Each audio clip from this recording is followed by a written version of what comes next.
Welcome back to our Trustee Information Series. Last time, we spoke about trustees, the people who help manage a trust. But today, we're going to be talking about the people who get something from a trust, the beneficiaries. A beneficiary of a trust is the current or future recipient of the benefit of a trust. Remember, a trust is a legal document, also thought of as a contract that is created by a grantor for the benefit of their named beneficiaries. When a trust is settled, the beneficiaries are named in the trust document. A beneficiary can be a person or an entity such as a charity or both. A current beneficiary is one who receives the benefit of the trust during their lifetime. A remainder beneficiary is one who receives a benefit after a triggering event. A beneficiary has a present interest in a trust and is considered a vested beneficiary only when they are currently eligible to receive distributions from the trust. Depending on the terms of the trust, the present interest beneficiary may get regular distributions from the trust or need to make a request for distributions from the trustee. On the other hand, a contingent beneficiary does not have a present interest in the trust and is not vested. A contingent beneficiary is in line to be a beneficiary, but only if the present interest beneficiary dies. So here's an example that illustrates the difference between a present interest beneficiary and a contingent beneficiary. Think of a trust that is irrevocable.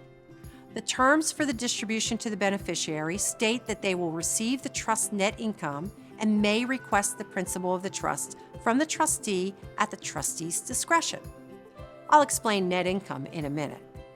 In this case, as long as the trust produces income, the beneficiary will receive a regular distribution from the trust. They can also make a request for additional funds from the principal that can be granted or declined by the trustee. Net income is the income that is received by the trust, such as interest and dividends from a portfolio that contains stocks and bonds, less the operating expenses and taxes of the trust. So essentially, net income is all the income of the trust after all taxes and operating expenses are paid. If there is more than one beneficiary, the net income would be split between the beneficiaries based on the trust terms, not necessarily evenly. Principal is what is known as the corpus of the trust. That's the actual property of the trust. If a trust owns a securities portfolio, the principal of the trust would be the stocks and bonds as well as cash that the trust owns.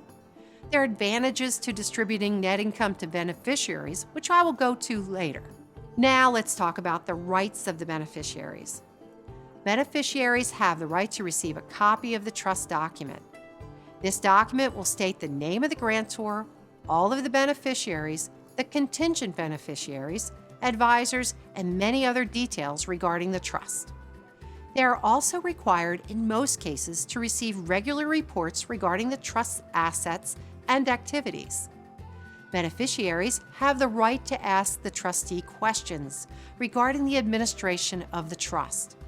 An example might be to ask the trustee to explain the trust's terms so that they can understand the benefits to which they are entitled. The best way for a beneficiary to get information about their trust is to talk to their trustee. Remember, trustees get paid to administer trusts, so who better to request information from? These days, most trustees and beneficiaries correspond all the time through emails, Zoom calls, texts, and regular old phone calls. I enjoy hearing from and working with the beneficiaries I have the privilege to serve. Working as a team alongside them, trustees can usually answer questions and resolve problems and concerns. To sum it up, beneficiaries can be people like children or grandchildren, or entities like charities or organizations. They receive benefits from the trust under the terms defined within it. They have the right to know what's going on in the trust and can ask for reports and documentation and communicate with the trustee anytime. In our next episode, we'll talk about how trusts operate.